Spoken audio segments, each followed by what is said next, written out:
अभी हम लोग भजन सुन रहे थे, गीत सुन रहे थे। वृंदावन रम्य स्थान और आगे दिव्य चिंता मणि था। एक माता जी आज प्रश्न कर रही थी कि वृंदावन को चिंतामणि धाम कहते हैं, इसका क्या अर्थ है?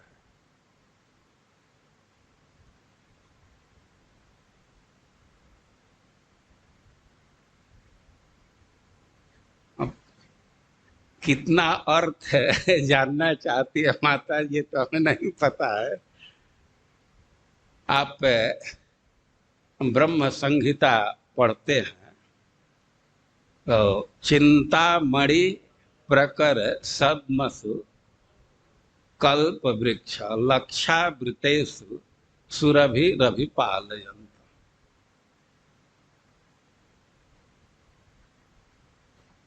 भगवान सुरभि पालयन्त, गायों का पालन करते हैं। उनको मैं नमस्कार करना, उनका मैं भजन कर रहा। वो कहाँ गाय चराते हैं? वृंदावन में। वृंदावन का वर्णन कर रहे हैं। चिंतामणि प्रकर सद्मसु, वृंदावन में जो सद्म है, भवन है, वह चिंतामणि प्रकर मतलब समूह चिंतामणि से बना हुआ है। वे चिंतामणि क्या है? चिंतामणि एक पत्थर है, लेकिन पत्थर में बहुत अंतर होता है। एक साधारण पत्थर लीजिए और संगमरमर लीजिए, दोनों के दाम में अंतर हो जाता है। दोनों पत्थर ही है। उस पर ग्रेनाइट लीजिए तो शायद और थोड़ा दाम बढ़ जाता है। हीरा भी एक पत्थर ही है। आप उसको खरीदिए तो कितना दाम लगेगा? तो पत्थर संगमरमर नीचे लगा देते हैं। वो हीरा लगाना हो तो बहुत कठिन काम हो जाएगा ना। और हीरा, अब ये जो पत्थर हैं उनका मणि का दर्जा हो जाता है। तो मणि का बहुत कीमत होता है। ऐसा लिखा गया है कि मणि मंत्र औषधि देखने में तो छोटा हो सकता है, साइज उसका छोटा हो सकता है, लेकिन उसका महत्व तो बहुत होता है। हम लोग तो बहुत मणि को देखे ही नहीं है। हीरा का थोड़ा सा टुकड़ा, उसी का कितना कीमत होता है। अब वैदुर्ज मणि है, स्यमंतक मणि है, वैसे ही चिंतामणि है। मनुष्य समाज में यह दुर्लभ है, नहीं प्राप्त होता है। लेकिन गोलोक में वो उसी पत्थर का घर बना हुआ है। तो एक तो जिस चीज की बहुलता रहती है तो उसके नाम पर भी उसका नाम रख दिया जाता है। झारखंड में एक सिटी है, तो उसके आसपास बहुत कोयला का खदान है। कोयला को कोल सिटी कहते हैं, ऐसा सुने हैं ना? कोल सिटी कह देते हैं। एक शहर है जो खास रंग के बिल्डिंग है, अधिकांश बिल्डिंग उसी रंग में, तो पिंक सिटी कह देते हैं। तो चिंतामणि की बहुलता है तो चिंतामणि धाम कह देते हैं। तो यह एक अर्थ हुआ। दूसरा अर्थ किया जा सकता है चिंता, चिंतनम। मणि मणिवत प्रकाशक। चिंतामणि का अर्थ है, इसमें दो शब्द है, चिंता और मणि। तो भगवान के लिए शब्द प्रयुक्त होता है, धाम के लिए भी प्रयुक्त हो सकता है। चिंता का अर्थ है चिंतन। तो ये जो चिंतन करना है तो यही मणि के समान है। मणि का गुण होता है जो जहां रहता है तो प्रकाश देता है, मणि से प्रकाश निकलता है। और कल हम लोग पाठ कर रहे थे, प्रेम प्रेमोत्केन विचिन्त्यता, उत्कंठा और प्रेम के साथ चिंतन कीजिए। तो चिंतन करने से वह हृदय में प्रकाशित हो जाता है। जैसे यहाँ मणि रख दीजिए तो थोड़ा थोड़ा प्रकाश उससे होने लगता है, दिखने लगता है वस्तु। हम एक बार सुने थे, भारत के प्रधानमंत्री 1 जनवरी को कहीं पिकनिक के लिए गए, तो वहां उनके रहने की व्यवस्था की गई और उसमें लाइट के लिए मणि रखा गया था, दीपक या बल्ब ये सब नहीं, मणि से ही प्रकाश हो जाए। तो एक अर्थ किया गया है चिंता चिंतन मणि वत प्रकाशक इति चिंतामणि। वो चिंतन करने से ही, ध्यान करने से ही उसका स्वरूप प्रकाशित हो जाता है। वृंदावन का चिंतन करेंगे प्रेम और उत्कंठा से तो उसका स्वरूप प्रकाशित होगा। तो इस अर्थ में इसको चिंतामणि कहते हैं। चिंतामणि के साथ एक विशेष बात जुड़ा हुआ है कि जो व्यक्ति इच्छा करता है और उस मणि में शक्ति है कि उसको पूरा कर देता है। जो वांछित फल को प्रदान करने वाला है तो उसको चिंतामणि कहते हैं। तो इस अर्थ में भी वृंदावन को चिंतामणि धाम कहते हैं। आशय यह है कि जो आपके मनोरथ है, आपके मन में जो भी मनोरथ है वो सबको पूर्ण करने की क्षमता वृंदावन में है, इसलिए इसको चिंतामणि धाम कहते हैं। ऐसा पद्म पुराण में श्लोक आया है, जहाँ को भक्ति रसामृत सिंधु में उद्धृत किया गया है कि कामिनम त्रिवर्गदा, त्रिवर्गदा कामिनम, जिसको अर्थ धर्म और सुविधा की इच्छा है, भोग की इच्छा है, और उसको प्रदान करता है। और मुमुक्षुणाम च मोक्षदा, और जो भोग नहीं चाहते हैं, मोक्ष चाहते हैं, तो उनको मोक्ष प्रदान करता है। और भक्तिच्छु, जो न त्रिवर्ग चाहते हैं न मोक्ष चाहते हैं, भक्ति की इच्छा रखते हैं, और उनको भक्ति प्रदान करता है। कष्टम ना श्रेय मथुराम बुध, और कोई बुद्धिमान व्यक्ति होगा तो कौन ऐसा है कि मथुरा का आश्रय नहीं लेगा। तो चिंतामणि धाम का अर्थ है कि हमारे सारे मनोरथ को पूर्ण करने वाला है। लेकिन जो भजन सुन रहे हैं, वृंदावन रम्य स्थान और चिंतामणि धाम नहीं कह रहे, दिव्य चिंतामणि धाम।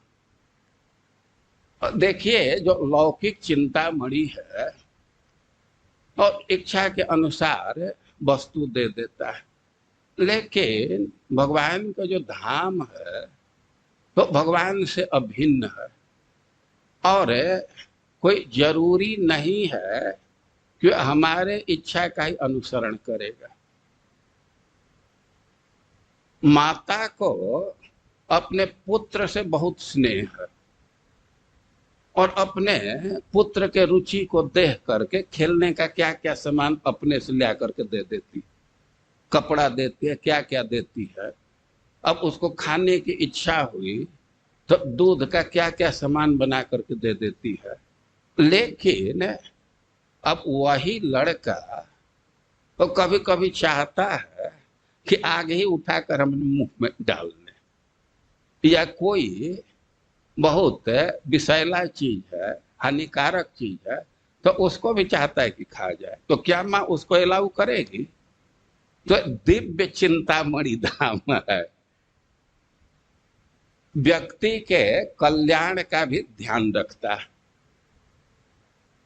इस अर्थ में भी दिव्य कहा जा सकता है। हम एग्जैक्ट तो अर्थ पढ़े नहीं है, लेकिन ये भगवान की विशेषता है कि जिसके मन में कोई मनोरथ है तो उसको देते हैं, अप्येव मर्ज परिपाती।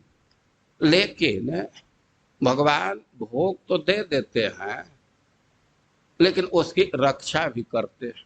तो भगवान और देवता में यही अंतर है। देवता भी भोग दे सकते हैं, कुछ उनकी शक्ति है, वैसे जो शक्ति भगवान की है वो शक्ति उनके पास नहीं है, लेकिन भोग दे दिए, रक्षा का ध्यान नहीं रखते। लेकिन भगवान की विशेषता है कि भोग प्रदान करते हैं तो गाय के समान अपने बछड़े के रक्षा का भी ध्यान रखते हैं। गाय अपने बछड़े को दूध भी पिलाती है और उसके रक्षा का भी ध्यान रखती है। कितनी सीधी सीधी गाय है, एकदम सीधी है, उनको जहां सहलाइए कोई प्रतिकार नहीं करती है। और वैसे गायों को देखा गया है कि जब नया नया बच्चा देती है, कोई नजदीक गया तो मारने के लिए दौड़ जाती है। तो वास्तव में उसमें हिंसा की प्रवृत्ति नहीं है, अपने बच्चे के स्नेह के उद्रेक में वो प्रवृत्ति आ जाती है।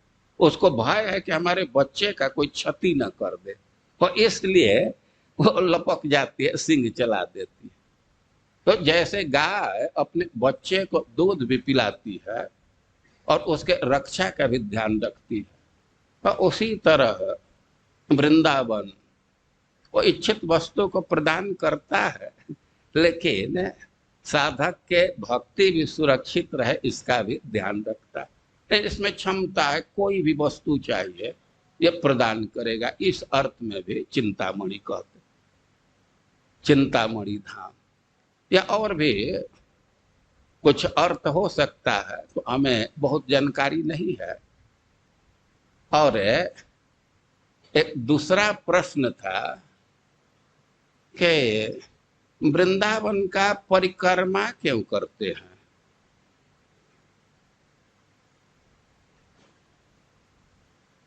अब ये प्रश्न किया गया है। अब मैं एक काउंटर प्रश्न कर दूं, कोई माँ है अपने बच्चे को गोद में क्यों उठाती है?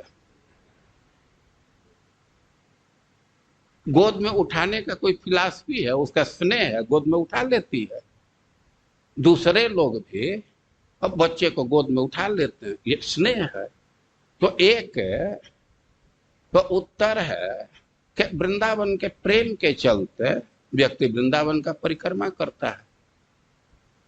क्या दूसरी बात है कि भक्ति रसामृत सिंधु में ऐसा लिखा गया है कि भक्ति के अनेक अंग हैं, लेकिन मुख्य रूप से 64 अंग का विवरण दिया गया है कि बहुत प्रैक्टिकल है, इसको किया जा सकता है। ये साधन करने से भाव भक्ति की प्राप्ति हो जाएगी। तो उन साधनों में एक साधन है परिक्रमा करना। कि परिक्रमा करना एक साधना है, जैसे कीर्तन करते हैं, आरती करते हैं, वैसे ही परिक्रमा करना एक साधना है। और भक्ति के विषय में कुछ कुछ गौड़ फल दिया गया है, वो केवल आकर्षित करने के लिए। मुख्य फल तो वो स्नेह बस आदमी करता है, भगवान की भक्ति करनी ही चाहिए इसलिए करता है। भक्ति के विषय में कोई प्रश्न करे कि क्यों करना चाहिए, तो उससे प्रश्न कीजिए कि सांस क्यों लेना चाहिए। पर सांस नहीं लोगे तो मुर्दा माने जाओगे ना। तो उसी तरह जो भक्ति नहीं कर रहा है, तो भले ही सांस ले रहा, वो मरा हुआ ही व्यक्ति है। और जैसे जीवन में सांस लेना आवश्यक है, वैसे ही भक्ति करना आवश्यक है। और भक्ति का एक अंग है परिक्रमा करना। लेकिन अब भक्ति के कुछ गौड़ फल भी दिए जाते हैं। तो ऐसा लिखा गया है कि विष्णु प्रदक्षिणी कुर्वन् यतस्ता वर्तते पुनः तदेवा वर्तनम तस्य पुनर्ना वर्तते भवे। कोई विष्णु मंदिर है, भगवान उनमें स्थापित हैं, और उनके परिक्रमा करके और वहीं आ गया। परिक्रमा का यही मतलब है, जहां से प्रारंभ करते हैं वहां आ जाते हैं, तो घूमते हैं, आवर्तन होता है, कई एक बार करते हैं। तो जो परिक्रमा कर रहा है तो बस उसका यही घूमना अंतिम है। अब वह जन्म मृत्यु के चक्कर में नहीं घूमेगा, अभी तो हम लोग किस किस योनि में घूम रहे हैं और परिक्रमा भगवान की कर रहा है, तो जो गर्भ में योनि में घूमने का कार्य है वह समाप्त हो जाता है, जो बाध्यता है वो समाप्त हो जाती है। और चतुर्बारम भ्रमिभिस्तु जगत सर्वम चराचरम, 4 बार कोई भगवान की प्रदक्षिणा कर लिया तो जगत सर्वम चराचरम क्रांतम भवति, और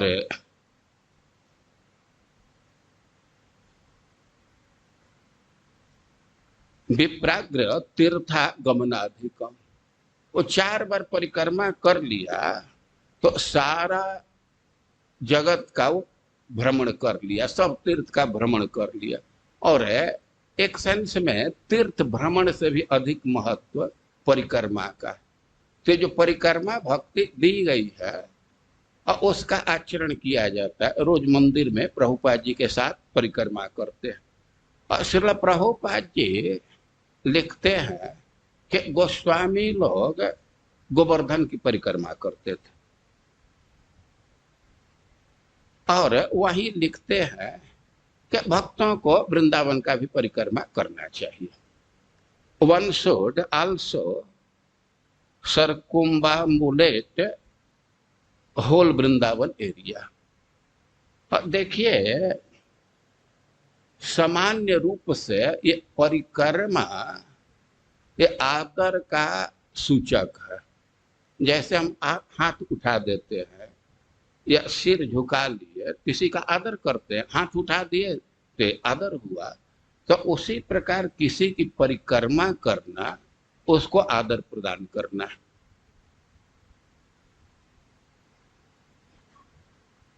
और गिरिराज जी की परिक्रमा तो वही मुख्य पूजा है। भगवान गिरिराज जी का पूजा कराए, इंद्र का पूजा छुड़ा करके ब्रजवासियों से गिरिराज जी की पूजा कराए। तो वे पूजा में वो क्या कराए? ब्राह्मणों को भोजन कराए, गिरिराज जी को भोग कराए और गिरिराज जी का परिक्रमा कराए। तो गिरिराज के पूजा है उनका परिक्रमा करना। और ये आदर करना है। मंदिर में परिक्रमा करते हैं तो कृष्ण बलराम का सत्कार कर रहे हैं, राधा श्याम सुंदर का सत्कार कर रहे हैं। और वृंदावन का परिक्रमा कर लिए तो कृष्ण बलराम, राधा रमण, राधा दामोदर, राधा श्याम सुंदर, 5000 टेम्पल है ना, 5000 से अधिक, सबका सत्कार कर लिए, सबका सत्कार हो गया, सबका सम्मान हो गया। और महानुभावों का ऐसा विचार है कई एक संतों का कि जब हमसे कोई भक्ति में अपराध हो जाता है तो अपराध का फल होता है कि अब चित्त विक्षिप्त होने लगता है, भजन में मन नहीं लगता। तो अपराध मार्जन के कई एक पद्धति है और उसमें एक पद्धति है परिक्रमा करना। ऐसा भक्तों का, संतों का अनुभव है कि भजन में विक्षेप आ रहा है तो ब्रजमंडल परिक्रमा कर लेते हैं, गिरिराज जी की परिक्रमा करते हैं या वृंदावन की परिक्रमा करते हैं। खास करके ब्रजमंडल परिक्रमा करने से तो मन फिर भक्ति में रमने लगता है, तो अपराध मार्जन होता है। और इसका मूल ग्रहण करते हैं श्रीमद् भागवतम से। ब्रह्मा जी भगवान का अपराध किए, सखाओं को अलग कर दिए, अब स्तुति किए, फिर भी भगवान अब कोई रेस्पॉन्स नहीं दे रहे थे, तब वे जा करके परिक्रमा किए और परिक्रमा करने से उनका अपराध मार्जन हुआ। तो कई एक कारण है और सबसे बड़ी बात है कि सब चीज है फल के लिए ही नहीं करते हैं। परिक्रमा करने से एक रिलेशन डेवलप होता है। अभी मैं एक दिन परिक्रमा कर रहा था तो एक भक्त है किसी को बतला रहा था कि परिक्रमा करना चाहिए, इससे संबंध जुटता है, वृंदावन से आत्मीयता बढ़ती है। ये बहुत अच्छी बात लगी। बच्चे को गोद में उठाते हैं तो संबंध पुष्ट होता है। तो परिक्रमा के कई एक के फिलॉसफी है, और प्रभुपाद जी लिखे हैं कि परिक्रमा करना चाहिए, लेकिन अब परिक्रमा करके 2 दिन रेस्ट नहीं करना चाहिए। अपने शरीर की क्षमता भी देखनी चाहिए। मंदिर की परिक्रमा सहज है, यहाँ 4 बार परिक्रमा कर लेना चाहिए। अब तो प्रश्न था, बाद में याद हो सकता है कि नहीं आता, तो इसलिए मैं पहले ही बोल दिया। अब हम लोग अपने आज के विषय पर चलेंगे, लेकिन एक चीज मैं पहले ही कह देना चाहूंगा कि देखिए, ये जो हम लोगों का सत्र है से मूलतः ब्रह्मचारी क्लास से उत्पन्न हुआ है। यहाँ लॉकडाउन के क्रम में भक्ति शास्त्री चल रहा था, और उसी में धाम सेवन की बात आ गई, तो उसी समय भक्तों ने खास करके धर्मात्मा प्रभु प्रस्ताव रखे कि महाराज हम अलग से हम लोग नहीं इसका क्लास कर सकते और विस्तार से। तो मैं कह दिया कि हाँ संभव है, हो जाएगा। तो भाई मूल रूप से ये जो सेशन चल रहा है इसका अंकुरण ब्रह्मचारी क्लास से हुआ। तो आज आप लोग अपना प्रिविलेज मानिएगा कि है ब्रह्मचारी क्लास, हम लोग भी बैठ गए हैं। ऐसा मैं देखा कि ब्रह्मचारी क्लास में भी कुछ लोग बैठ जाते हैं। जनार्दन महाराज पहले ब्रह्मचारी क्लास से और कराते थे, तो मई जून में मैं देखा कि इसी हॉल में, अब ब्रह्मचारी क्लास का टाइम है प्राय 1:30 बजे से होता था, एकदम गर्मी है, कुछ माता जी लोग आकर के इसी में अब रुकी हुई है। अब वो गर्मी में वो कहाँ जाए, तो भक्त को पता ठीक है उधर कोना में बैठ जाओ, कोना में बैठ जाओ। तो ब्रह्मचारी क्लास में कुछ कुछ माता जी लोग भी बैठ जाती थी। तो आज आप लोग यही समझिएगा कि हम ब्रह्मचारी क्लास में बैठे हैं। तो हम लोग अब एक श्लोक की आवृत्ति करेंगे। ओम नमो भगवते वासुदेवाय।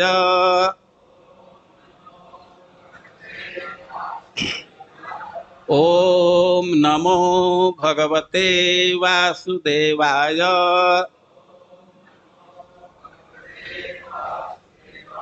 ओम नमो भगवते वासुदेवाय।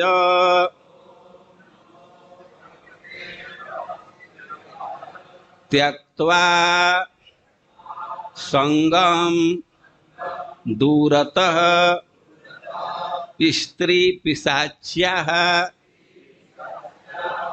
सर्व आसानां मूलम उद्धृत्य सम्यक् दैवात् लब्धेन एव निर्वाह्य देहम श्रीमद् वृंदा कानने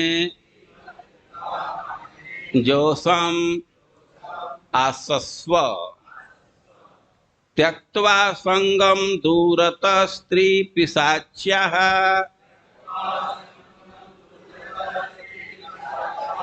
सर्वासानां मूलमुद्धृत्य सम्यक् दैवा लब्धे नैव निर्वाह्य देहम् श्रीमद् वृंदा कानने जो समास्व।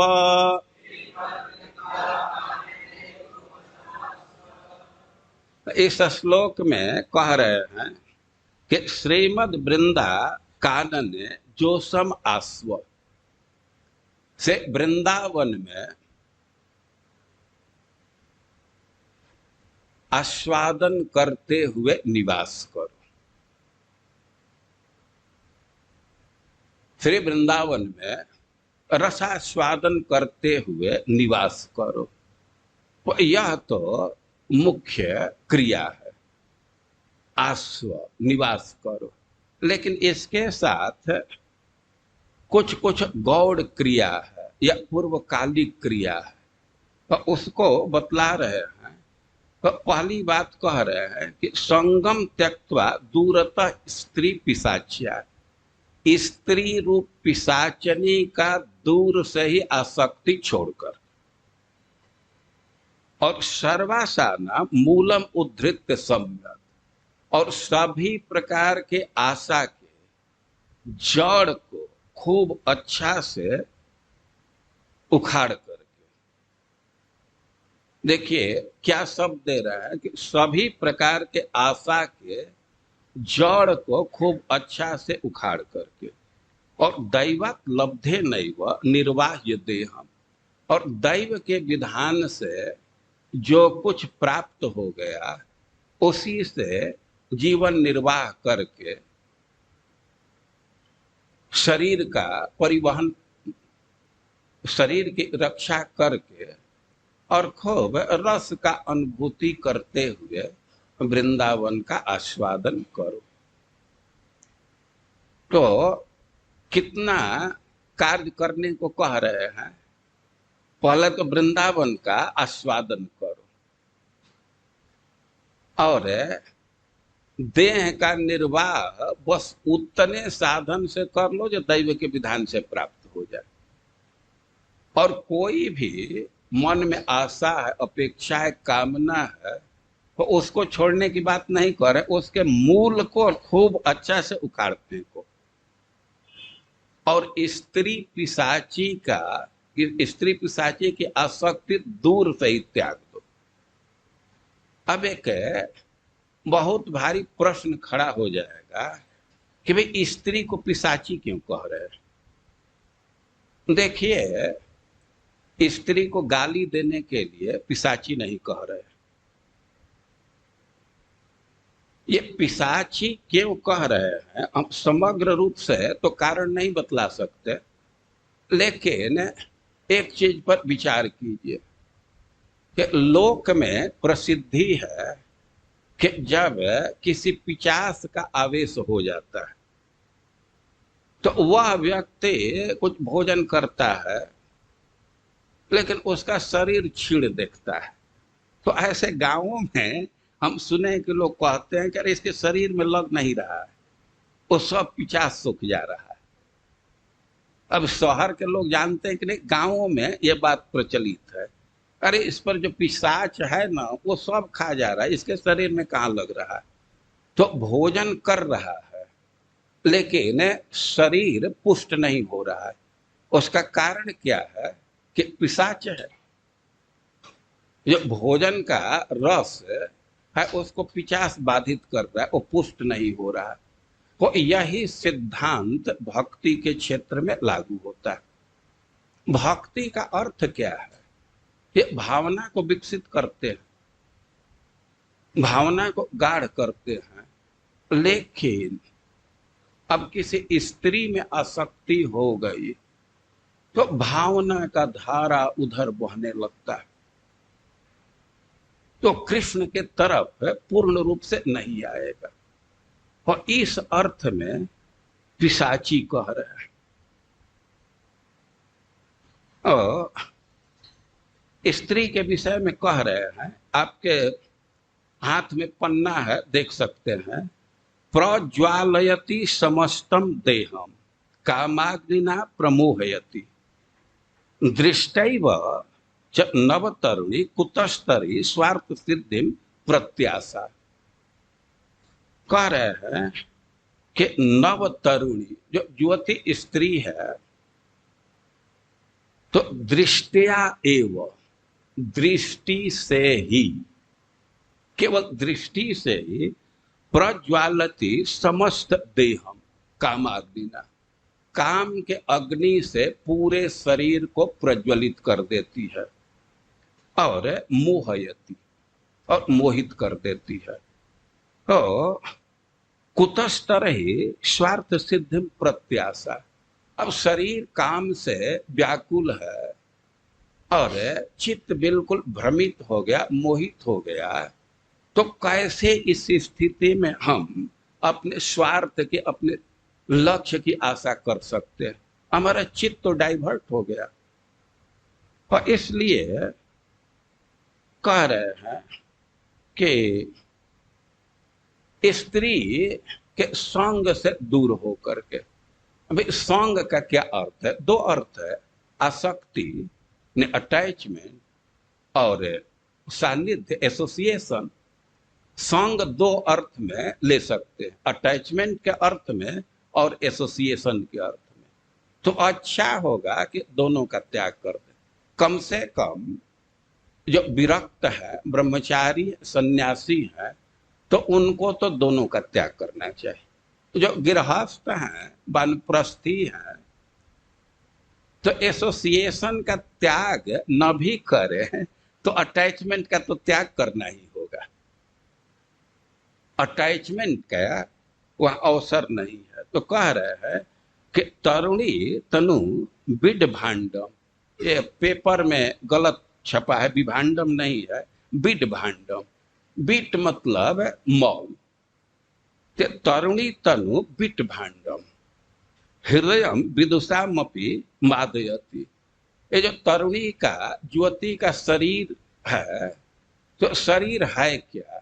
यह मौल का मटका है। इस शरीर में सब मौल, गंदा चीज भरा हुआ है, कवर केवल अच्छा कर दिया गया। तो बिट भांडम यह है मौल का मटका, लेकिन विदुषामपि मादयति, लेकिन इसका प्रभाव होता है कि विद्वान व्यक्ति को भी उन्मत्त कर देती है। तो अच्छा होगा कि तत्श्रवण दर्शनाद्य रहित, कैसे वो मादकता प्रदान कर देती है, उसको मतवाला कर देती है। तो तत्श्रवण दर्शनाद्य, उसके विषय में सुनने से और उसके दर्शन से, उसको देखने से। तो इसी से सलाह दे रहे हैं कि तद रहित, मतलब स्त्री के श्रवण, स्त्री के विषय में सुनने से और उसको देखने से रहित होकर के वृंदावनम ध्यायस्व, वृंदावन का ध्यान करो। यदि स्त्री में आसक्ति है और वृंदावन का ध्यान नहीं होगा, ध्यान के लिए बैठेंगे भी, जब के लिए बैठेंगे भी, तो ध्यान उधर चला जाएगा। और इसलिए सेफ यही है कि संगम दूरतः त्यागत्वा, वो दूर से ही आसक्ति का त्याग कर देना चाहिए, संग का त्याग कर देना चाहिए।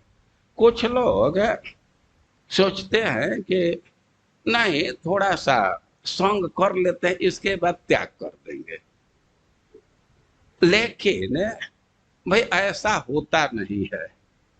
इस विषय में ब्रजेंद्र कुमार एक कथा सुनाते हैं। ब्रजेंद्र कुमार एक हम लोगों के ग्रुप के भक्त है, वो दिन भर मंदिर में रहते थे, लेकिन अभी तो स्वास्थ्य ठीक नहीं है तो नहीं आ रहे हैं। पुराने लोग जानते हैं सब लोग। तो एक कथा सुना रहे थे कि एक दिन गुरु जी गए थे नदी में स्नान करने के लिए, साथ में एक शिष्य भी थे, और बरसात का दिन था, नदी में बाढ़ था। और गुरु जी स्नान कर रहे थे, तब तक धारा में कोई काला काला बाल जैसा दिखाई दे रहा था। वो नदी के बाढ़ में कुछ बह रहा था, वो कभी कभी काला काला बाल जैसा दिखाई दे रहा था। गुरु जी तो भाई कमजोर थे, और गुरु जी को लगा कि कोई स्त्री बह रही है, काला काला बाल दिख रहा है। तो अपने शिष्य को कहे कि देखो, उसकी सहायता करो, उसको निकाल दो संभव हो। शिष्य तो युवक था, पानी में कूदा, तैरते हुए गया। तो अब गुरु जी देख रहे हैं कि काला काला जो बाल जैसा बह रहा है, तो हमारा शिष्य भी उसी के साथ जाने लगा। अब पुकारने लगे कि अरे तुम आ जाओ, उसको, स्त्री को लेकर के तुम आ जाओ। तो शिष्य कहता है वहां से कि गुरु जी, स्त्री नहीं है, यह तो भालू है।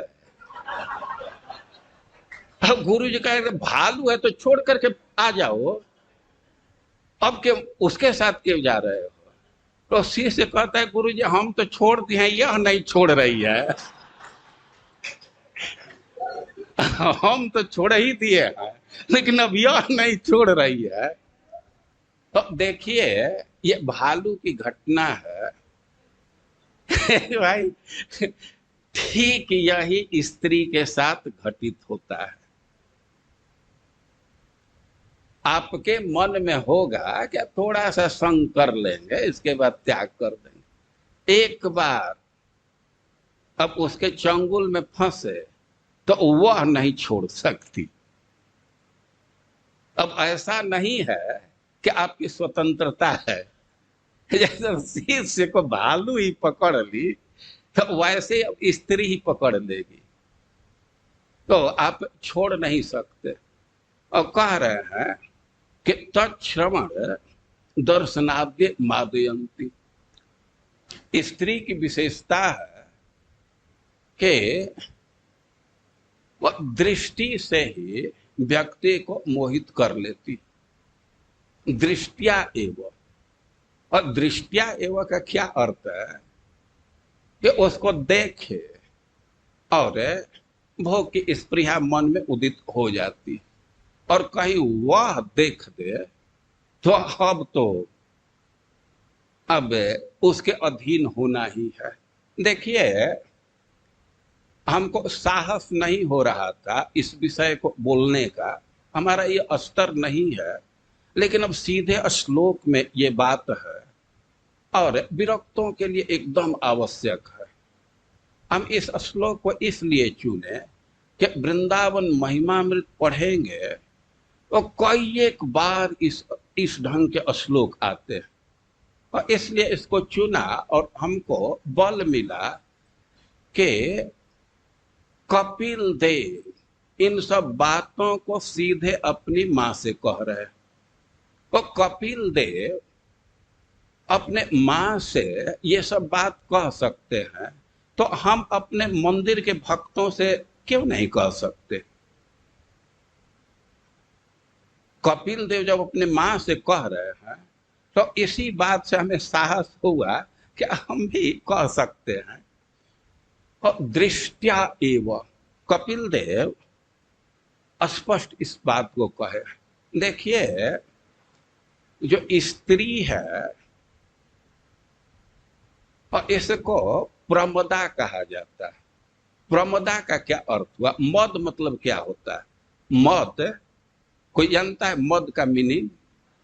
आए मद शराब, मद मतलब दारू शराब।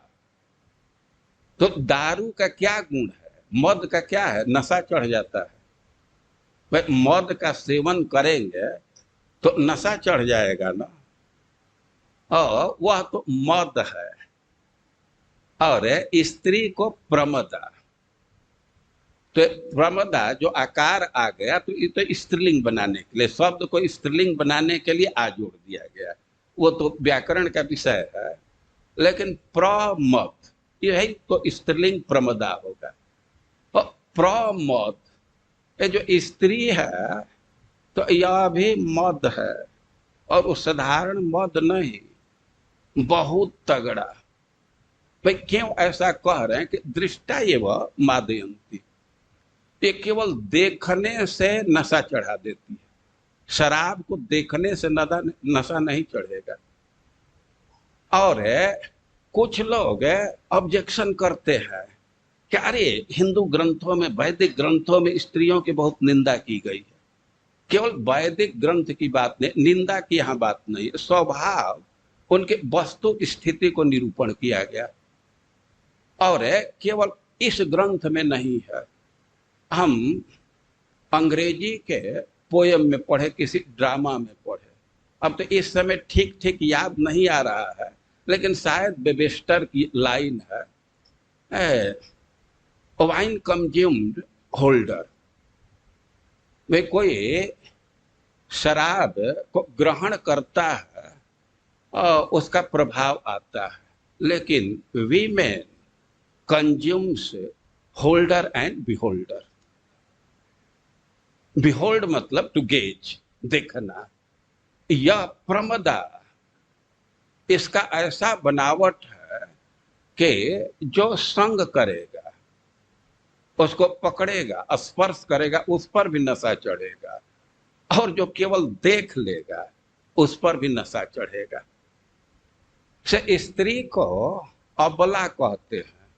अबला का क्या अर्थ हुआ? जिसके पास बल नहीं है। जरूर एक अर्थ हुआ, लेकिन दूसरा अर्थ हुआ कि जिसके समान कोई दूसरा बलवान नहीं है। अबला का अर्थ हुआ कि उतना बलवान दूसरा नहीं है, उसके जोड़ का बलवान दूसरा नहीं। और श्रीमद् भागवतम में इस अर्थ की व्याख्या की गई है। कपिल देव स्वयं अपने मां से कह रहे हैं कि बलम में पश्य माया या स्त्री मैया। जो स्त्री रूप माया है, तो हमारी माया का बल देखो।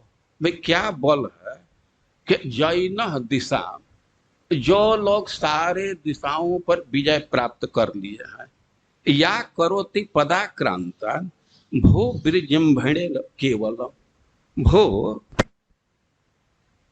भ्रू ब्रिजिम्भणेन, वे केवल अपने भौहें मटका करके उसको अधीन कर लेती। जो सारे दिशाओं को जीत लिए हैं, दिग्विजयी हैं, राजा हैं, और कह रहे कि या करोति पदाक्रांता, उसको अपने पैर से आक्रांत कर देती। किस चीज से? केवल अपने आंख तड़ेर करके।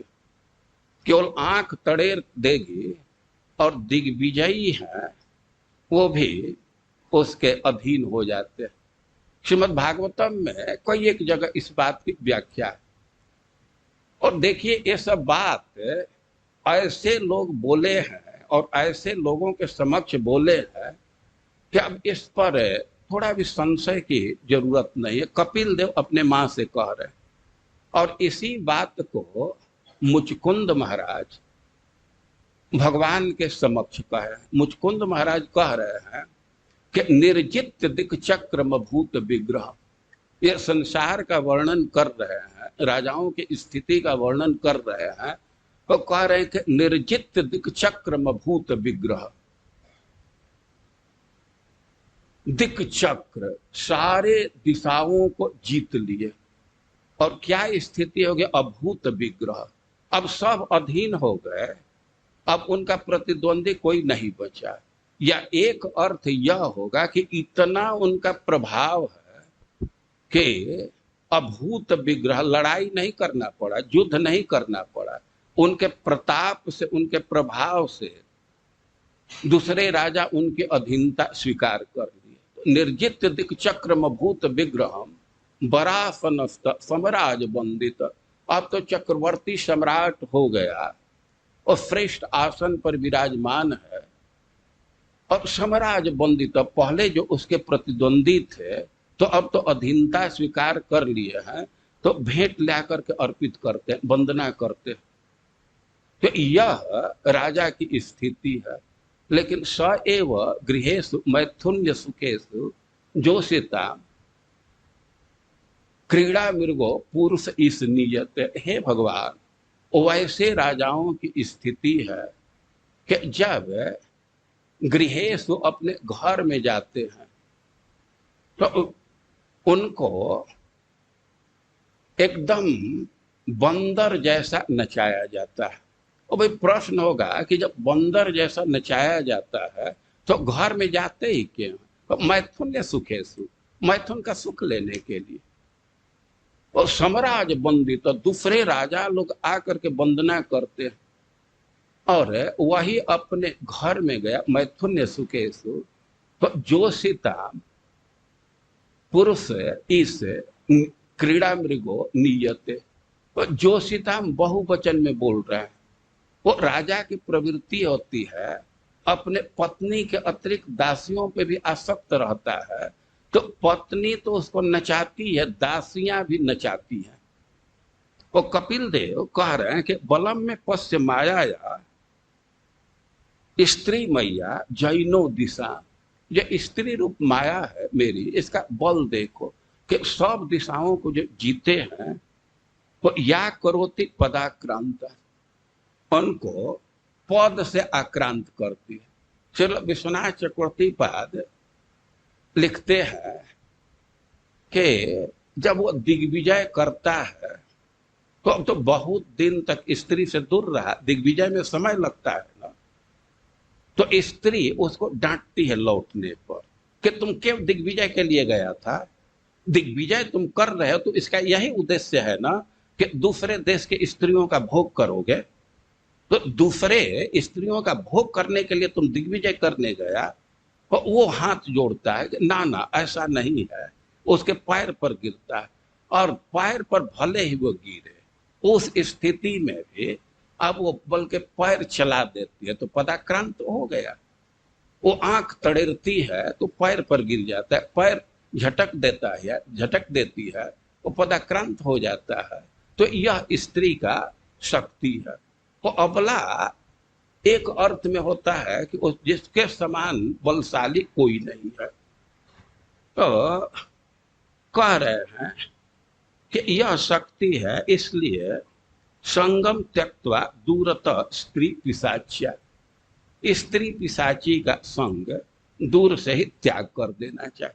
पिशाची इस अर्थ में कि अब उसके आसक्ति हो गया तो हमारा सब चीज सूख जाता है। इस विषय में हम नारद जी के घटना का या भगवान के साथ उनकी वार्ता है उसको प्रस्तुत करना चाहता हूं।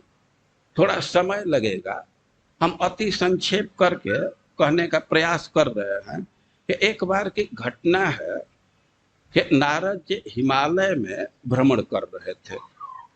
वो तो घूमते रहते हैं, बीड़ा बजा करके कीर्तन करते रहते हैं, और एक दिन हिमालय में गए और बहुत सुंदर जगह दिखाई दिया, बहुत समीप सुरसरी सुहावनी। वो सुंदर गुफा था और नजदीक में ही गंगा जी बह रही थी। आश्रम परम पुनीत सुहावा, देख देव रसी मन अति भावा। वो बहुत ही सुंदर आश्रम था। नारद जी को वह जगह बहुत पसंद पड़ा और निरख शैल सरि विपिन विभागा, भय रमापति पद अनुरागा। अब प्रकृति के दृश्य को देख करके प्रकृति के सृष्टि करने वाले प्रकृति के स्वामी भगवान के चरणों में उनका अनुराग बढ़ गया और सुमिरत हरहि साप गति बाधी। अब भगवान की भक्ति करने लगे और नारद जी पर तो साप है जो एक जगह स्थिर नहीं रहते हैं, लेकिन अब इतना उनको सुख मिला, भजन में इतना मन रम गया कि साप भी बाधित हो गया और सब सहज विमल मन लागी समाधि। उनका मन तो स्वाभाविक ही शुद्ध है, एकदम वे समाधि में स्थित हो गए। अब वे समाधि में स्थित हुए, अब इंद्र को चिंता हुई कि ये घूमने वाला आदमी काहे को समाधि में लग गया। ये हो सकता है कि अब हमारे पद पर कुछ दावा बोल सकता, तो तुरंत कामदेव को बुलाए और बहुत सम्मान किए और कहे कि भाई देख, एक हमारा काम कर, जाकर के साधु का समाधि भंग कर। और कामदेव आया और उसकी जो भी सेना है, अप्सराएं, बसंत, वो सब लेकर के पहुंचा और सब अपना कल छल दिखाया, लेकिन नारद जी पर कोई प्रभाव नहीं पड़ा। नारद जी तो एकदम समाधि में स्थित थे, अब कोई प्रभाव नहीं पड़ा। सब अपना कौशल दिखाया, बल लगाया, और उसको भय हो गया कि कहीं शिव जी जैसा साप न दे। तो वह जा करके नारद जी के चरणों में गिरा और उनसे क्षमा मांगने लगा। और नारद जी कहे कि ना ना कोई बात नहीं, अब ठीक है, अब जाइए। और नारद जी तो सहज समाधि में लगे, भगवान मन उनका रमा था, लेकिन इंद्र को लग रहा था कि हमारा पद चाहते। यह उदाहरण दिया गया है कि इंद्र की वही स्थिति है जैसे कोई कुत्ता है और सूखा हड्डी लेकर के जा रहा है। वे कुत्ते के स्वभाव में सूखा हड्डी चबाते हैं, और रास्ते में कहीं सिंह दिख गया तो हड्डी लेकर के भागे कि कहीं सिंह न छीन ले। अरे सूखे हड्डी को सिंह छीनेगा? और नारद जी तो स्वाभाविक ही भगवान के भक्ति में थे, मन रम गया था, लेकिन इंद्र को लग रहा था कि हमारे पद के लिए समाधि में। वो भेजा, कामदेव का कोई प्रभाव नहीं हुआ, और जा करके वह इंद्र को सब रिपोर्ट कर दिया। जो हो, अब नारद जी और समाधि टूटने के बाद वो लोग जाकर के क्षमा मांगने लगे, तो उनकी वृत्ति बाह्य हुई, तो वहां से फिर चले, और चले तो शिव जी के पास गए, और शिव जी से सब इतिहास प्रस्तुत किए कि कामदेव ऐसे ऐसे प्रभाव डाला, लेकिन हम पर कोई प्रभाव नहीं पड़ा, वो बिल्कुल विफल हो गया। और शिव जी नारद जी से स्नेह करते हैं, बिल्कुल अपना समझ करके कहे कि देखिए भाई, हमसे तो ये सब घटना बतला दिए, लेकिन दूसरे से मत कहिएगा, खास करके भगवान से एकदम मत कहिएगा। यदि बात भी चल जाए फिर भी आप दुराव कर लीजिएगा। हम नारद जी को बड़ा अटपटा लगा, अरे भगवान से नहीं कहेंगे तो किससे कहेंगे, वे तो सबसे प्रिय है। और नारद जी के मन में विचार आने लगा कि अब शिव जी को पसंद नहीं पड़ रहा, ये तो क्रोध कर दिए थे, और शिव जी की बात वे माने नहीं। यद्यपि शिव जी बहुत आत्मीयता से कहे थे, और शिव जी की बात वे माने नहीं। ब्रह्मा जी के पास गए, सब कहे। अब इसके बाद शिव ब्रह्मा से कहने से क्या हुआ? अगर असल प्रेमी तो भगवान है, तो भगवान के पास गए, वो भगवान कहे कि बहुत दिन के बाद कृपा किए हैं। और तो पहले तो आया करते थे, इस बार बहुत देर से आए हैं। तो अब सब घटना बतलाने लगे कि देर का कारण यह समाधि में लग गया था, और सब घटना बतलाए। और भगवान कहे कि हाँ, जो भक्ति में है तो उसे कहा कोई क्या बिगाड़ सकता है। अरे जिसके रक्षक भगवान है तो उसका कोई क्या बिगाड़ सकता है।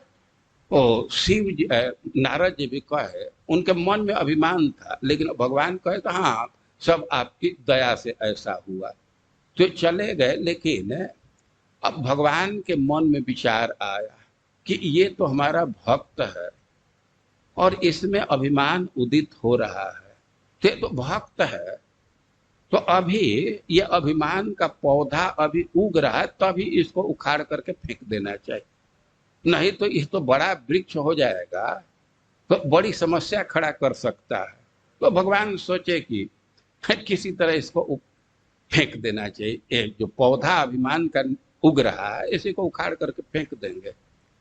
और भगवान अपने माया को प्रेरित किए, और नारद जी तो चले गए कीर्तन करते हुए, और भगवान ने अपने माया से 7 योजन 100 योजन का एक बड़ा नगर तैयार कर दिया। वहां एक राजा थे, उनके एक लड़की थी। अब उसके विवाह का अवसर आया था, विवाह की तैयारी चल रही थी, स्वयंवर रचा गया था। और नारद जी बाहर से देखे कि बड़ा शहर को सजाया गया है, तो कौतुक बस ये भी वहां चले गए। और जब वहां गए तो राजा बहुत सम्मान किया, और एक साधु आ गया है, और खूब सम्मान किए।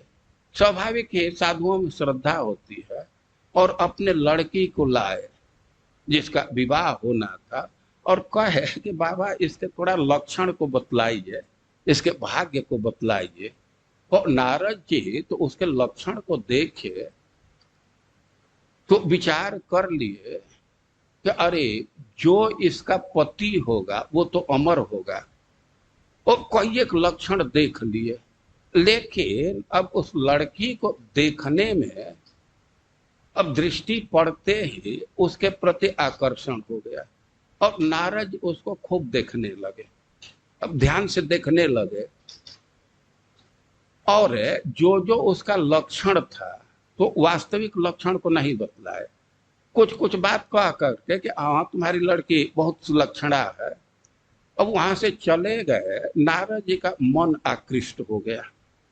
अब स्वयंवर है, इसके विवाह का अवसर है, और उनके मन में विचार आ गया कि ये हमारे साथ इसका विवाह हो, जब भी स्वयंवर है तो अब तो लड़की अच्छे रूप वालों का ही वर्ण करेगी। तो खुद अब फेर में पड़े गए कि अब कैसे इस लड़की को प्राप्त करें। तो भक्त हैं, सोचे कि अब तो समय नहीं है, अब योग तप करके अपना सुंदर रूप तो नहीं कर सकते, भाई सबसे सरल उपाय है कि भगवान से मांग लिया जाए अच्छा रूप। तो ध्यान में लगे, भगवान प्रकट हुए और कहे कि हम अपना रूप हमको दे दीजिए। भगवान को बहुत प्रिय है नारद जी, और उनके मन में इच्छा हो रही है कि भगवान का रूप प्राप्त कर लें। किस लिए? एक लड़की से विवाह करने के लिए। लेकिन दिव्य चिंतामणि, अब भगवान ऐसे बेवकूफ नहीं है कि भक्त के मन में जो इच्छा आ रही उसी की पूर्ति कर दें। भगवान तो अब विचार करने लगे कि कैसे इसका अब मंगल होगा। तो भगवान कहे कि ठीक है। तो अब तो जब भगवान वचन दे दिए तो नारद जी तो बिल्कुल अस्वस्थ थे कि अब हमारा तो रूप बहुत सुंदर है। अब जा करके स्वयंवर में बैठ गए और भगवान उनको बहुत खराब रूप दिए थे। कुछ लोग कहते हैं कि और तो अपना रूप दे दिए, लेकिन मुख बंदर का दे दिए। अब उनका ऐसा खराब रूप था कि बैठ गए और लड़की आ रही थी तो वो तो सोच रहे थे कि अब तो भगवान का रूप है, बस आते आते हमको ही माला डालेगी। लेकिन लड़की उधर जा ही नहीं रही थी, तो उनको सोचा कि शायद दृष्टि नहीं पड़ रही है, तो अपना जगह बदल दिए। अब जगह बदले तो उधर नहीं जा रही थी। और भगवान एक कौतुकी है, भगवान भी उस स्वयंवर में उपस्थित हो गए। और भगवान उपस्थित हुए, भगवान पर दृष्टि पड़ी लड़की की और जा करके जयमाला डाल दी। और शिव जी के जो दो गण थे वो कहे कि अरे इतना सुंदर रूप है, एक बार देख तो लीजिए। तो अब वहां क्या व्यवस्था थी, पानी में देखे। पानी में देखे तो एकदम बंदर का मुंह, रूप कुरूप है। अब तो बड़ा गुस्सा में हुए कि हमारे साथ ऐसा किया। और फिर वो शिव जी के गण थे, करके अरे एक बार फिर से देख लीजिए, क्या गुस्सा में कर रहे हैं, एक बार फिर देखिए।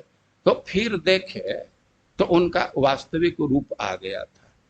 तो रूप तो उनका जो कुरूप भगवान दिए थे, बंदर का मुंह दिए थे, वो तो समाप्त हो गया, लेकिन उनका क्रोध नहीं समाप्त हुआ। वे क्रोध में चले कि कहीं तो मिलेगा ही ना, उसका बहुत मन बढ़ गया, सबके साथ कपट करता है। अरे उसका हिस्ट्री सीट देखिए, फिर शिव जी को बोरा दिया, ये कितना भेदभाव करता है, छल कपट करता है कि शिव जी को विष पिलवा दिया और अपने धनुष ले लिया और मणि ले लिया, कस्तो मणि लिया, अच्छा अच्छा अपने ले लिया, और दूसरे को शराब और क्या क्या दे दिया। ये बहुत कपटी है और इस पर शासन करने वाला तो कोई है नहीं, एकदम मन माना करता है, जो इच्छा होती है वही कर देता है। लेकिन आज अच्छे जगह चैलेंज दे दिए और बहुत क्रोध में कहीं तो मिलेगा। तो वे रास्ते में विचार कर रहे थे कि या तो जा करके उसको साप दूंगा और नहीं तो उसके सामने आत्मदाह कर लूंगा, दो में से एक जरूर करूंगा। वे कुछ दूर गए तो भगवान दिख गए और भगवान के साथ लक्ष्मी जी भी थी और वह लड़की भी थी जिसे विवाह किए थे। अब तो नारद जी का क्रोध और बढ़ा और एकदम भगवान को साप दे ही दिए कि तुम हम जिससे विवाह करना चाहते थे और उससे विवाह करने के लिए राजकुमार बन करके चला गया, राजा का लड़का बन करके, तो तुमको राजा का लड़का बनना पड़ेगा। और हमको बंदर का मुंह दे दिया हरि का, तो बंदर ही तुम्हारी सहायता करेंगे। अब तो वो साप दे दिए, इसके बाद भगवान अपनी माया शक्ति को हटा लिए। अब तो नारद जी अपने स्वरूप में आ गए, भगवान से क्षमा याचना करने लगे। एंड भगवान कहा कि ना ना, इसमें कोई बात नहीं है, ये तो हमारी ही इच्छा थी, इसमें आपका कोई दोष नहीं है। तो अब नारद जी क्षमा मांगे, कहने लगे कि हमारा साप वापस हो जाए। लेकिन भगवान कहे कि ना ना, वापस करने की जरूरत नहीं है।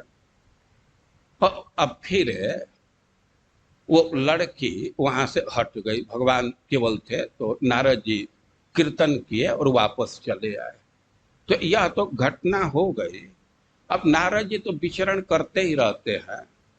एक दिन देखे कि भगवान अकेले में बैठे हैं, सीता का हरण हो चुका था, और दूर से ही देखे नारद जी कि भगवान वहां बैठे हुए। उनको लगा कि भगवान इस समय निश्चिंत है, एकदम खाली खाली हैं।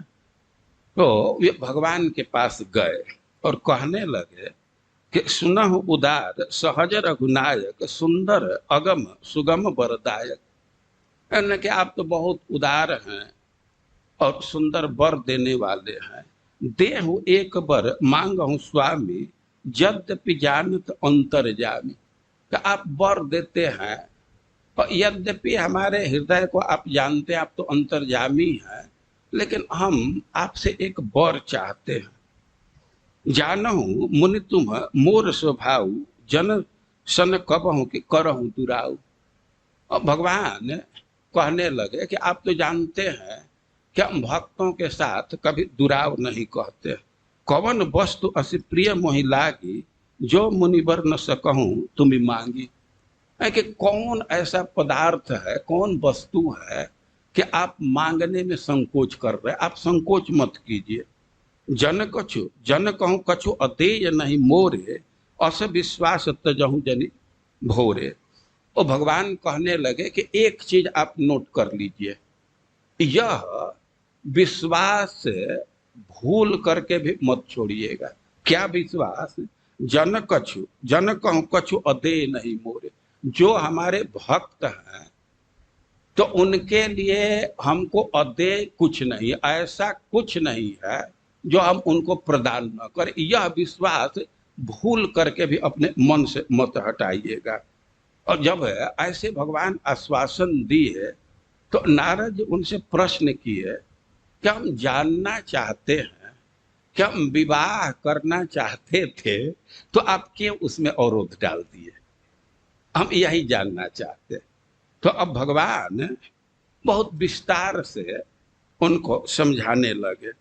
लेकिन अब हम उतने विस्तार में नहीं जाएंगे, दो चार बात कह रहे हैं। तो भगवान कहने लगे, सुन मुनि कह पुराण श्रुति संता, मोह विपिन कहूं नारी बसंता।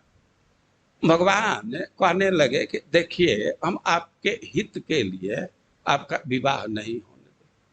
और व्यक्ति स्त्री के संसर्ग में आता है, स्त्री में आसक्ति बढ़ती है, तो उसका क्या प्रभाव होता है? वो कह रहे हैं कि सुन मुनि कह पुराण श्रुति संता, अरे कि हे मुनि सुन लीजिए, जितने वेद पुराण हैं तो यही कहते हैं कि मोह विपुन कहूं नारी बसंता। मोह रूप जो जंगल है तो स्त्री उसके लिए बसंत है। जंगल और बसंत में क्या संबंध है? जब बसंत ऋतु आ जाता है तो जंगल खूब प्रफुल्लित हो जाता है, वो हरा भरा हो जाता है, उसमें अभिवृद्धि हो जाती है। तो कह रहे हैं कि जो मोह रूप जंगल है तो उसके लिए नारी बसंत है। जप तप नेम जलाशय झारी, कि जप तप या और भी जो नियम है तो छोटे छोटे जलाशय जैसा है। और हो ग्रीष्म सो सही सब नारी, न ये जलाशय है, न जप तप व्रत, तो नारी ग्रीष्म ऋतु है। ग्रीष्म ऋतु और जलाशय में क्या संबंध है? वो सूख जाता है। तो मोह के लिए तो बसंत है, लेकिन जप तप ये जो नियम है उसके लिए तो ग्रीष्म ऋतु। और ऐसे विस्तार से नारद जी को समझाए तो नारद जी बात समझ गए, बहुत प्रसन्न हुए। तो हम केवल नारद जी की घटना इसलिए कहना चाहते हैं कि एक बात तो यह है कि भगवान भक्तों का हित करते हैं और स्त्री में आसक्ति का प्रभाव बतला रहे हैं कि सब नियम छूटने लगता है। तो यही कारण है कि स्त्री को पिशाची कहा जा रहा है। तो यहाँ कह रहे हैं कि संगम त्यक्त्वा दूरतः स्त्री पिशाच्या, जो स्त्री रूप पिशाची है तो उसका संग दूर से ही त्याग करके और आशा का मूल छेदन करके और दैव के विधान से जो प्राप्त हो रहा है उसी से शरीर का निर्वाह करते हुए वृंदावन का आस्वादन करना चाहिए। मूल का छेदन होना चाहिए। आशय यह है कि वृंदावन में रह रहे हैं तो किसी की अपेक्षा नहीं रखनी चाहिए, केवल कृष्ण बलराम के भरोसे रहना चाहिए। आशा रखने से डिविएशन होता है, मन में अशांति आती है और इसीलिए किसी की अपेक्षा नहीं रखनी चाहिए, कोई कामना नहीं रखनी चाहिए। चैतन्य महाप्रभु कहे हैं कि बैरागी हैया जेवा करे परापेक्षा, वो विरक्त है और दूसरे की सहायता की अपेक्षा कर रहा है तो कार्य सिद्धि न है, कृष्ण करे न उपेक्षा, और उसको सिद्धि नहीं मिलती, अपने लक्ष्य को नहीं प्राप्त करेगा। कारण है कि कृष्ण उसकी उपेक्षा करते हैं। देखिए, कृष्ण का स्वभाव है कि आप उन पर आश्रित हैं, पूरा पूरा आश्रित है तो आपका पूरा पूरा ध्यान रखते हैं। जैसे कोई शिशु है, छोटा बच्चा है तो पूरा पूरा मां पर आश्रित है, तो मां भी पूरा पूरा उसका ध्यान रखती है। यही स्वभाव भगवान का, वो पूरा पूरा भगवान के भरोसे रहना चाहिए। ये आशा करने से मन में विकलता होती है। श्रीमद् भागवतम में भी अवधूत यही निर्णय दिए हैं कि आशा ही परमम दुखम नैराश्यम परमम सुखम। ये आशा करने से मन में विकलता आती, अशांति का अनुभव होता है। इसी से ग्रंथकार सलाह दे रहे हैं कि आशा के मूल का ही छेदन कर देना चाहिए और दैवाद लब्धेन निर्वाह देहम, दैव के विधान से अपने प्रारब्ध से जो संसाधन मिल रहा है और उसी से शरीर का निर्वाह करके वृंदावन में वास करना चाहिए। तो यह संदेश दिया जा रहा है, यह निर्देशन है कि कैसे वृंदावन में वास करें। देखिए, कोई कोई चीज कहा जाता है तो एक दृष्टि विशेष से, खास करके स्त्री को पिशाची कहा जा रहा है तो ऐसा नहीं है कि स्त्री की निंदा की जा रही, जो उसका गुण है उसको कहा जा रहा है। अब भक्ति के क्षेत्र में तो स्त्रियां ही प्रमाण है। भक्ति कैसा होना चाहिए तो स्टैंडर्ड स्त्रियां, नारद जी भक्ति के विषय में कोई एक सूत्र दिए तो स्टैंडर्ड गोपियों को माने, यथा ब्रज गोपिका न। और जहां तक भक्ति में इंस्पिरेशन लेने की बात है तो स्त्रियां बहुत भारी इंस्पिरेशन की स्रोत है। जो उनका समर्पण है और सेवा का भाव है, यह भक्ति के लिए बहुत प्रेरणादायक है। भक्ति में ऐसा ही व्यक्तित्व चाहिए, इसी से व्यक्ति विकास करता है। और स्त्रियों को गुरु भी बनाया गया है, उनसे बहुत शिक्षा लेते हैं। उसके समर्पण भाव से, सेवा भाव से भक्ति पुष्ट होती है। हम अपनी बात कह रहे हैं। मैं केशव कुंज में रहता था, अब सन्यास का प्रोसेस करना हुआ तो महाराज श्री कहे कि तुम जा करके आश्रम में रहो। अब महाराज ऐसा कहे तो हमको बड़ा खराब लग रहा था, हमको वहीं रहना अच्छा लग रहा था। अब एक तरह से एक दो दिन के बाद डांटे, तुम सुविधा में आ सकते हो, मैं कहा ना जा करके वहां रहो। अब हमें तो अच्छा नहीं लग रहा था, लेकिन फिर मन में स्त्रियों का ही विचार आया कि कोई लड़की है, उसका पिता कहाँ ब्याह कर देता है। अरे यहाँ उसका जन्म हुआ है, कितने दूर गांव में या शहर में विवाह कर देता है, वहां जाकर के वो रहती है। हमको तो रोड ही हिला रहे हैं ना।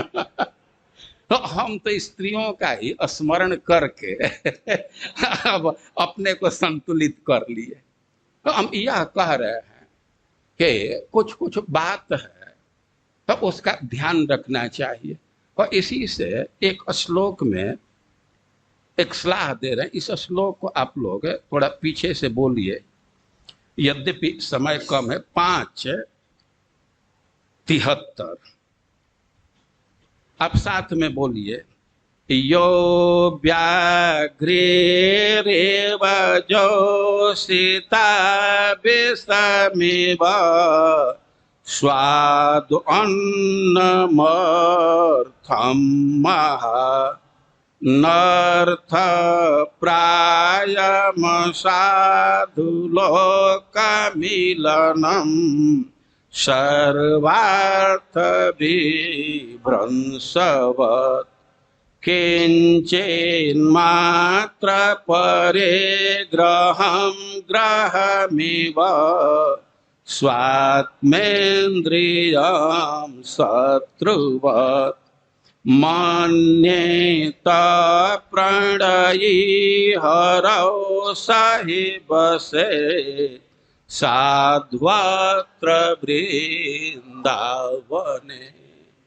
समय बहुत टिप की बात सुनते हैं, मेडिकल टिप और क्या क्या टिप। तो यहाँ वृंदावन में कैसे अच्छा से रहेंगे, तो इसके लिए कुछ टिप दे रहे हैं। तो क्या क्या, यो व्याघ्रेरिव जोषिता, जो स्त्री को बाघिन के समान देख रहा है, और विषमिव स्वादु अन्नम, और जो स्वादिष्ट अन्न है तो उसको विष के समान समझ रहा है, और अर्थम महान अनर्थ प्राय, और पैसा को सबसे बड़ा अनर्थ रूप देख रहा है, और असाधु लोक मिलनम सर्वार्थ विभ्रंशवत, और जो असाधु जन है तो उनके साथ जो मिलने की बात है तो ऐसा ही मानता है कि ये तो सर्वार्थ का नाश है, और किंचित मात्र परिग्रहम ग्रहमिव, और थोड़ा भी कोई परिग्रह है तो उसको बड़ा ग्रह मानता है। ग्रह से स्थिति बिगड़ने लगती तो परिग्रह को जो ग्रह मान रहा है, और आत्मेन्द्रियम शत्रुवत, और जो अपने इंद्रियों को ही सबसे बड़ा शत्रु मान रहा है और भगवान का प्रेमी है, तो वही व्यक्ति वृंदावन में खूब अच्छा से निवास करेगा। तो अच्छा से वृंदावन में निवास करने के लिए कोई एक आइटम है। अब तो मैं एक बार बोल दिया, लोग कैच नहीं किए होंगे, लेकिन समय नहीं है, फिर से पढ़ लीजिएगा, संख्या दिया गया है। तो एक बार फिर से इस श्लोक को बोल दीजिए। यो व्याघ्रेरेव जोषिता विषमिव स्वाद्वन्नमर्थं नर्थ प्रायम साधु लोकमिलनम सर्वार्थ विभ्रंशवत् किंचिन्मात्र परिग्रहं ग्रहमिव स्वात्मेन्द्रियं शत्रुवत् मन्येत प्रणयु हरिं सहि बसे साध्वत्र वृंदावन। कल इस सत्र का अंतिम दिन होगा, और आशा है कि कल सबसे अधिक सरस कथा होगी। तो कल जरूर आप लोग आइए, और इसके बाद आप लोगों की रुचि होगी तो बाद में भी कभी ऐसे सत्र का आयोजन किया जा सकता है। हरे कृष्ण।